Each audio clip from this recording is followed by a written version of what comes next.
हैं जो आपके सामने बनी हुई हैं। अब एएसआई ने क्या किया, एएसआई करता था, एएसआई दोनों पक्षों को वहां करने पड़ता था। तमाम जो सबूत हैं, साक्ष्य हैं, उनके तौर पर भी यह जानना जरूरी है कि मस्जिद का जो ढांचा है उस ढांचे में सरस्वती मंदिर की संरचना के प्रमाण दिखाई दिए हैं। विवादित जगह में संस्कृत और प्राकृतिक भाषा की साहित्य रचनाएं भी हैं। शिलालेख में जो अक्षर दिखाई देते हैं वो 11वीं और 12वीं शताब्दी के परिसर में शिलालेख हिंदू संगठनों के दावे को और मजबूत करता है। ये तमाम तरह की चीजें। अब इन्हीं सारी बातों के बीच हमने कुछ सवाल लोगों से पूछे हैं और सवाल पूछने के बाद लोगों ने अपनी अपनी प्रतिक्रिया भी दी है और जो प्रतिक्रिया दी है वो प्रतिक्रिया भी लोगों की निकल कर आई है, लेकिन लगातार इसे लेकर विवाद हो रहा है, विवादों की बातें की जा रही हैं। जो हमने लोगों से सवाल पूछे हैं वो पहला सवाल आपके टीवी स्क्रीन पर, सुप्रीम कोर्ट के फैसले के बाद भोजशाला में शुक्रवार पर जुमे का माहौल कैसा रहेगा, इसमें आपकी राय क्या है? 27% लोगों ने कहा कि मुस्लिम उत्पात मचाएंगे, 3% लोगों ने कहा सुप्रीम कोर्ट का फैसला नहीं मानेंगे, 70% लोग शांति से पूजा नमाज होगी इस बात का जिक्र कर रहे थे।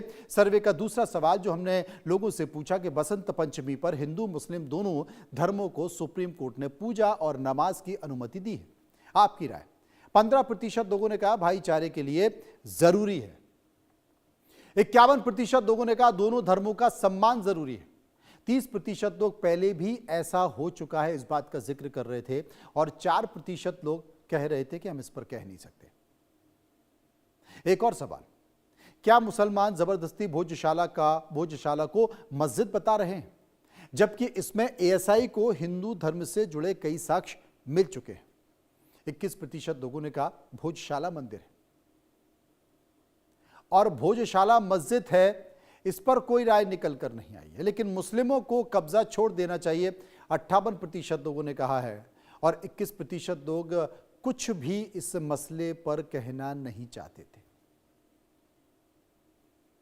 एक और सवाल, पुलिस प्रशासन ने भोजशाला में फोर्स की तैनाती की है, बैरिकेड लगा दिए हैं, आपकी राय? 21% लोग कह रहे थे कि माहौल बिगड़ने की आशंका है, 72% लोग सुरक्षा के लिए जरूरी है ऐसा जिक्र कर रहे थे, 7% लोग अराजकता का डर है ऐसा बात कर रहे थे। ये तमाम सारी बातों के बीच वहां पर अब भी तनाव बना हुआ है।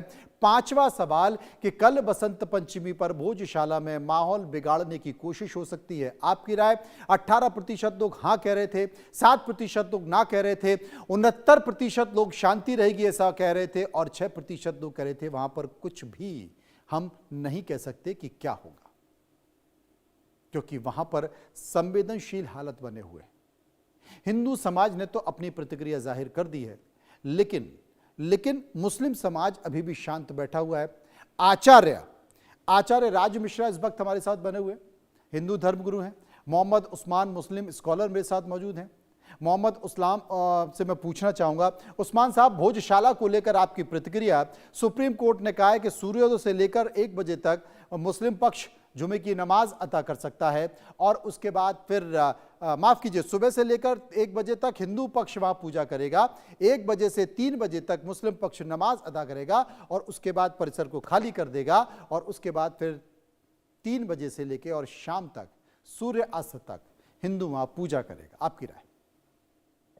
देखिए, मैं सबसे पहले अपनी बात यहां से शुरू करना चाहूंगा। अगर मुसलमान है तो मुसलसल ईमान बन जाओ, अगर मुसलमान हो तो मुसलसल ईमान बन जाओ, अगर हिंदू हो तुम तो वेद का वरदान बन जाओ, मगर इस देश की मिट्टी तुम्हें कुछ और कहती है, रहो सब इस कदर मिलकर के हिंदुस्तान बन जाओ। क्या बात है। हमारे देश के सबसे बड़े कोर्ट ने, सबसे बड़े न्यायालय ने एक फैसला दिया है और वो फैसला जो अब तक वहां व्यवस्थाएं चल रही हैं, संभवतः उसी पर उन्होंने अमल करने की बात की है और मैं वहां के दोनों पक्षों से ये अपील करूंगा कि वो इस सुप्रीम कोर्ट के फैसले का सम्मान करें और कहीं ना कहीं प्रशासन भी और बाकी तमाम लोग एहतियाती वो सब उपाय करने की कोशिश करें। इसके अलावा जो वहां का मुस्लिम पक्ष है, उनकी प्रतिक्रिया जो प्रेस वगैरह के जरिए मुझे भी जानने के लिए मिली है, उसमें मुस्लिम पक्ष ने कहा है कि हम अपनी संख्या सीमित करने की कोशिश करेंगे और हम अपनी तरफ से कोई भी तनाव पैदा करने की, कोई भी ऐसा काम करने की कोशिश नहीं करेंगे।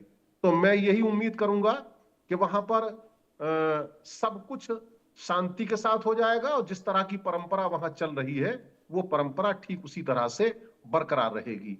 आगे के लिए भी वहां के दोनों पक्षों को अगर उनमें दोनों में बैठकर समझौता हो जाए बहुत अच्छी बात है, वरना जो कोर्ट वहां पर फैसला करे उस फैसले पर दोनों पक्षों को अमल करना चाहिए।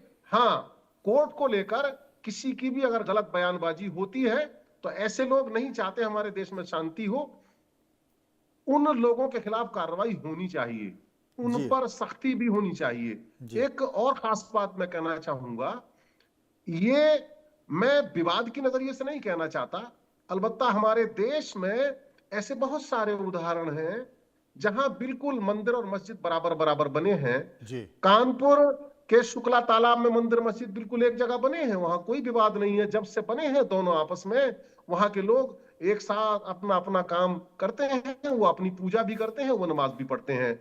और टोंक में नवाब अमीर बख्श ने 1817 में जब जामा मस्जिद बनाई तो ठीक उसी के बराबर में उन्होंने रघुनाथ मंदिर भी बनाया, और वो दोनों आज तक बिल्कुल बरकरार हैं, कहीं कोई आपत्ति नहीं है। 72 दुकानें हैं मस्जिद की, उनमें 50 दुकानों में हिंदू लोग, हमारे हिंदू भाई काम करते हैं।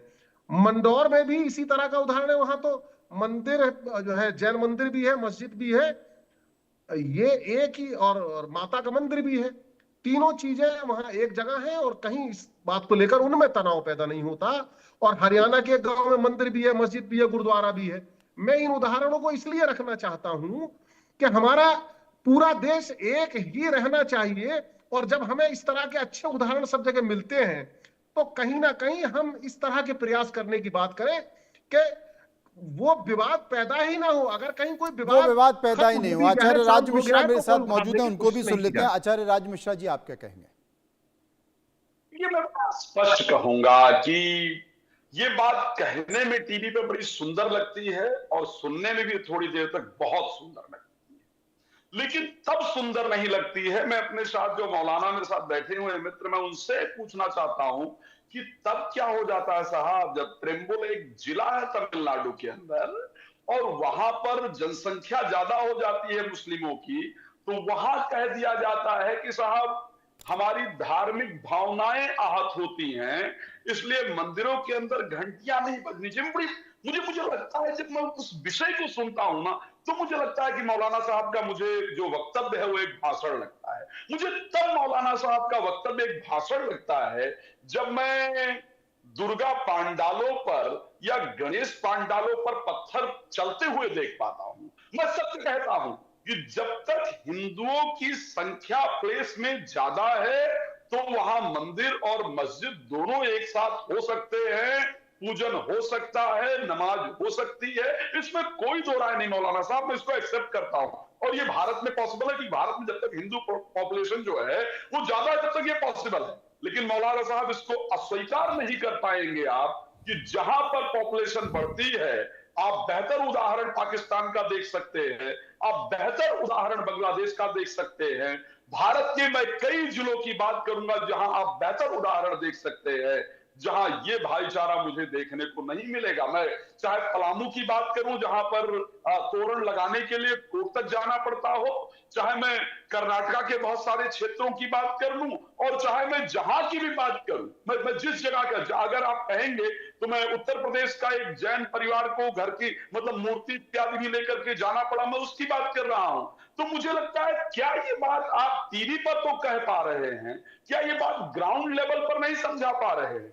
टीवी पर सुनकर के मैं एक्सेप्ट कर लूंगा, राज मिश्रा हो सकता है कि इसको एक्सेप्ट कर ले या मनोज जी इसको एक्सेप्ट कर लेंगे, प्रॉब्लम नहीं है। लेकिन जब ग्राउंड पर मैं वो पत्थर बरसते हुए देख पाता हूं ना साहब, तो मुझे लगता है कहीं गड़बड़ है। जब मैं देखता हूं ना मौलाना साहब कि पार्लियामेंट में एक कानून आ रहा था वक्फ बिल के लिए, और उसके कारण बंगाल के अंदर कम से कम 500 हिंदू घरों को बेघर कर दिया गया, और उसके साथ एक मूर्ति बनाने वाले पिता और पुत्र को घर से निकालकर उनको मार दिया जाता है। तो मुझे लगता है कि साहब ये फिर कथनी और करनी में अंतर दिखाई देता है, कथनी और करनी में फिर अंतर दिखाई देता है। लेकिन इन सब के बीच बहुत सारे संकेत जो निकल कर आ रहे हैं, लेकिन कल देखना होगा कि क्या वाकई